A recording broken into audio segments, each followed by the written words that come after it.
प्यारे साथियों, यदि आप भी बिहार बोर्ड से वर्तमान में क्लास 12th में स्टडी कर रहे हैं और आज है प्यारे साथियों 18 नवंबर के दिन जो आपका पेपर होने जा रहा है क्लास 12th का सेंटअप एग्जाम में, जिसमें आपका हिस्ट्री का पेपर होंगे। तो यहाँ पर देखिए मेरे पास आपका हिस्ट्री का बिल्कुल 100% आपका ओरिजिनल पेपर आ चुका है, जो कि आर्ट्स स्ट्रीम वाले छात्रों का यह पेपर होने जा रहा है। उसके बाद आपका होम साइंस का पेपर होगा। तो मेरे पास आपका हिस्ट्री का मैंने पहले ऑब्जेक्टिव प्रश्न का ऑलरेडी सोल्यूशन करा दिया था, पूरे के आंसर की बता दिया था। तो अभी की इस वीडियो के माध्यम से हम लोग आपका हिस्ट्री का सब्जेक्टिव उत्तर को देखेंगे और साथ ही साथ इसका पीडीएफ डाउनलोड करना सीखेंगे। ये बिल्कुल ओरिजिनल प्रश्न पत्र है, सेम टू सेम यही प्रश्न पत्र आपको एग्जाम में देखने को मिलेंगे। जैसा कि आप सभी पहले से ही जानते होंगे, मैं इस चैनल पर आपके लिए जो भी पेपर उपलब्ध कराता हूँ वो बिल्कुल अर्थात कि ओरिजिनल पेपर होता है और सेम टू सेम आपको एग्जाम में वही पेपर आपको मैच करता है। तो जिससे पहले आपको पूरा ऑब्जेक्टिव का मैं सोल्यूशन करा दिया था, तो आप क्लियर आशा है कि आप पूरे ऑब्जेक्टिव प्रश्न का उत्तर देखे होंगे और बिल्कुल सही उत्तर बताया था वही प्रश्न है आपका, जो कि आज के एग्जाम में आपको देखने को मिलेंगे। तो प्यारे साथियों, आप पूरा ऑब्जेक्टिव प्रश्न को याद कर लिए होंगे। चलिए अब मैं इसका सब्जेक्टिव उत्तर आपको बता देने जा रहा हूँ और सब्जेक्टिव उत्तर भी आप नोट कर आप इसे भी याद कर आज के एग्जाम में अगर आप जाएंगे तो पूरे का पूरे प्रश्न का सोल्यूशन कर आ जाएंगे। तो चलिए प्यारे साथियों, हम लोग सेक्शन ए में ऑब्जेक्टिव था, जिसमें आपको सेक्शन बी में जो आप यहाँ पर देख पा रहे होंगे, मैं इसका फिलहाल पीडीएफ भी आपको अभी डाउनलोड करना सिखाऊंगा। देखिए खंड बी में जो आप देखिए सेक्शन बी में, जिसमें आपको लघु टाइप का प्रश्न पूछा गया, अर्थात कि शॉर्ट आंसर टाइप का प्रश्न 1 से लेकर 30 तक का प्रश्न आपसे पूछा गया है, जिनमें से किन्हीं कितना प्रश्न का उत्तर देना है आपको, तो जिनमें से किन्हीं आपको 15 प्रश्न का उत्तर देना है। ठीक है, 15 प्रश्न का आपको उत्तर दे दीजिए, कोई भी 15 प्रश्न का उत्तर आपको देना है, जिनमें से आप कोई भी 15 प्रश्न को अगर आप उत्तर देते हैं, जिसके लिए आपको एक प्रश्न बनाते हैं, तो ये आपका 2 मार्क का प्रश्न है। तो चलिए प्यारे साथियों, हम लोग पूरे प्रश्न का उत्तर देख लेते हैं। देखिए सबसे पहला प्रश्न था क्या, बताया गया था कि पुरातत्व का शब्द से आप क्या समझते हैं। तो इसका उत्तर लिखेंगे, पुरातत्व भौतिक अवशोषण माध्यम से प्राचीन हाल के लिए एवं मानव के लिए अतीत अध्ययन कर रत्वा मानव गति के लिए अध्ययन करने की एक तरीका है, जहाँ की भौतिक संस्कृति और अवशेष के लिए विश्लेषण जारी मानव इतिहास और संस्कृति समझने का अनोखा तरीका पुरातत्व मानव के इतिहास से संस्कृति जुड़े के बारे में समझाने में मदद करता है। इसका पीडीएफ आपको बताए, तो इसका पीडीएफ कैसे डाउनलोड करेंगे आइए हम लोग ये पहले सीख लेते हैं, उसके बाद पूरे प्रश्न को देखेंगे। देखिए इसका पीडीएफ डाउनलोड करना बिल्कुल आसान है। सबसे पहले इस चैनल को सब्सक्राइब कर लेंगे, वीडियो को लाइक कर लीजिएगा और इसी वीडियो को डिस्क्रिप्शन बॉक्स में आप देखेंगे WhatsApp group, Telegram group, WhatsApp channel का लिंक मिलेगा, वहां से भी आप क्लिक कर ज्वाइन कर सकते हैं। ठीक है, नहीं तो आपको एक नंबर नोट करना है, इस पर अपना नाम अपना वर्ड लिखकर हमें व्हाट्सएप जैसे करेंगे वैसे मैं आपको इसका नंबर पर आपको पीडीएफ सेंड कर दूंगा। जल्दी पीडीएफ लेने के लिए आपको अपना नाम अपना वर्ड लिखकर हमें क्या करेंगे, अपना व्हाट्सएप पर आप हमें सेंड करेंगे और आपको बता देना है कि आप किस क्लास के छात्र हैं, आपको किस चीज़ का पेपर चाहिए,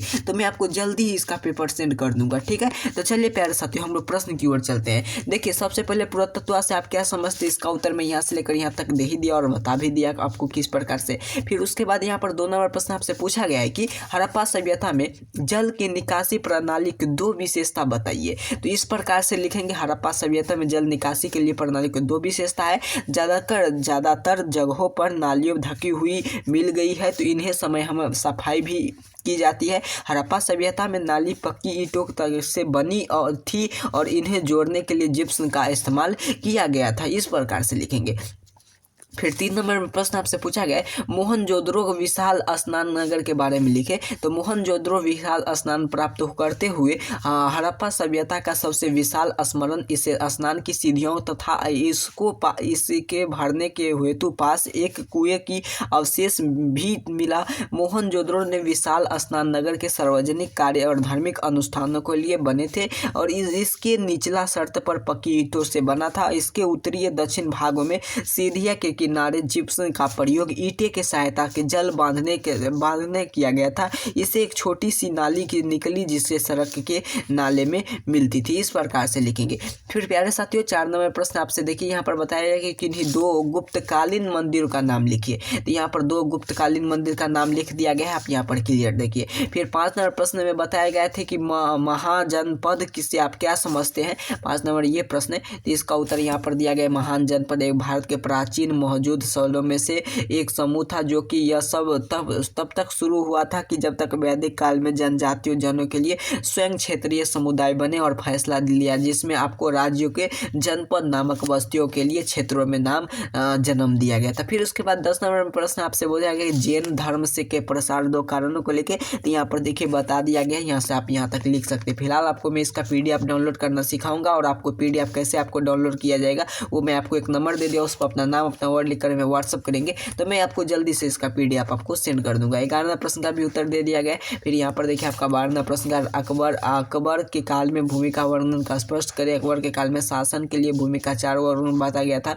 पोलाज, पोर्ती और यहाँ पर चाचर बंजरा। इस प्रकार से आपको लिखिए। ताजमहल किसने और कहाँ बनवाया था, तो यहाँ पर देखिए ताजमहल भारतीय शहरों के लिए दक्षिण तट पर हाथी दांत सफ़ेद संगमरमर मकबर के लिए 1632 में मुगल सम्राट शाहजहां 1628 में से लेकर 1658 तक शासन किया था, जिसमें पसंदीदा पत्नी और मुमताज महल के बारे में यह शुरू किया गया था। इसका उत्तर आप इस प्रकार से लिखेंगे। फिर उसके बाद यहाँ पर देखिए 14वां प्रश्न आपसे यहाँ पर बताया गया है। इसका उत्तर मुगल दरबार में जखुरा का प्रदर्शन किया था। इसका उत्तर आपको इस प्रकार से लिख देने। फिर उसके बाद यहाँ पर देखिए आपको 15 ही बना दिया ना है, लेकिन मैं 15 से 2-3 प्रश्न आगे कर दिया हूँ अब, ताकि आपको जो ईजी लगे वही आप लिख सकेंगे। महानवमी का डिब्बा के बारे में आप क्या समझते हैं, इस प्रकार लिखेंगे। महानवमी डिब्बा को दशहरा डिब्बा भी कहा जाता है, जो विजयनगर काल में दौरान आज कृष्ण देव राय और उदयगिरिन के अपने जीत उपलब्ध बनाया था, और यह स्थान जहां पर विजयनगर राज्य का दशहरा का त्यौहार मनाते हैं। गोपुर से आप क्या समझते हैं, 16 नंबर प्रश्न आपके यहाँ पर इसका उत्तर है। फिर उसके बाद यहाँ पर 17 नंबर प्रश्न है आपका मेगास्थनीज का संक्षिप्त परिचय दे, यहाँ पर उत्तर है। उपनिषद का अर्थ क्या समझ, देखिए काफी इजी प्रश्न सब है, यहाँ पर आपके सभी प्रश्न का उत्तर है। धूमकेतु से आप क्या समझते हैं, ये सभी प्रश्न आपका शॉर्ट प्रश्न था, जिसमें आपको बनाना था कितना 15, लेकिन यहाँ पर आपको 20 तक का उत्तर दिया है, जिनमें से किन्हीं 5 प्रश्न आपको छोड़ देना है। चलिए अब हम लोग दीर्घ उत्तरीय प्रश्न की बात करते हैं। तो प्यारे साथियों आपका बिल्कुल ओरिजिनल प्रश्न पत्र है, तो जिसमें आपको दीर्घ उत्तरीय टाइप का अर्थात कि लॉन्ग आंसर टाइप के प्रश्न की बात करें तो 1 से लेकर 38 तक में आपको लॉन्ग आंसर टाइप का प्रश्न दिया गया है, जिनमें से आपको यहाँ पर बताया गया कि 4 प्रश्न का उत्तर देना है। एक प्रश्न का आप बनाते तो 5 अंक, 4 प्रश्न यानी कि 20 अंक आपको यहाँ से मार्क आने जा रहा है। तो यहाँ पर सबसे पहला नंबर प्रश्न 31 नंबर प्रश्न, अर्थात कि ये जो प्रश्न था ये प्रश्न आपको दिया गया था 31 नंबर से 30 तक का पूछा 31 नंबर पूछा गया था। हड़प्पा सभ्यता के नगर में योजना के प्रणाली का विवेचन करें, तो इस प्रकार से आपको इसका उत्तर लिखना है। हड़प्पा सभ्यता के लिए सर्वाधिक महत्वपूर्ण और विशेषता के इस नगरों में और सभ्यता महत्वपूर्ण स्थलीय के बारे में यहाँ पर समरूप नगरों में भवन विशिष्टता के बात की गई है, और इसी प्रकार से आपको यहाँ से लेकर यहाँ तक आपको उत्तर लिख लेना है। मैं फिलहाल इसका पीडीएफ भी आपको डाउनलोड करना सिखाऊंगा। महावीर की जीवन के उपदेश का वर्णन करें, इस प्रकार से आपको लिख देना है, और उसके बाद यहाँ पर पॉइंट बाय पॉइंट आपको इस प्रकार से लिखना है। महावीर जीवन का अहिंसा सिद्धांत के लिए अहिंसा सिद्धांत उन्होंने उपदेश दिया, उन्होंने बताया था कि ये सभी आपको इस प्रकार से लिखेंगे तो आपको काफ़ी अच्छा यहाँ पर मार्क देंगे। विजयनगर साम्राज्य की उपलब्धि की जानकारी लिखे, विजयनगर साम्राज्य की इस प्रकार से आपको पॉइंट बाय पॉइंट कर लिखते चलना है, ठीक है। यहाँ पर देखिए फिर शक्ति आंदोलन से का प्रभाव का वर्णन करें, यहाँ पर लिख दिया गया है, और इसके बाद इसका वर्णन कर दिया गया है कि आंदोलन भारतीय साहित्यों को अकल बढ़ावा दिया जाना चाहिए। फिर उसके बाद यहाँ पर सभी प्रकार का इसका उत्तर लिख दिया गया है। तो आइए इस सभी प्रश्न का उत्तर आपको डाउनलोड करना सिखाते हैं। यदि आप मेरे चैनल पर नए होंगे तो चैनल को सब्सक्राइब जरूर कर लीजिएगा, वीडियो को लाइक करके तमाम दोस्त मित्र के पास शेयर कर दीजिएगा।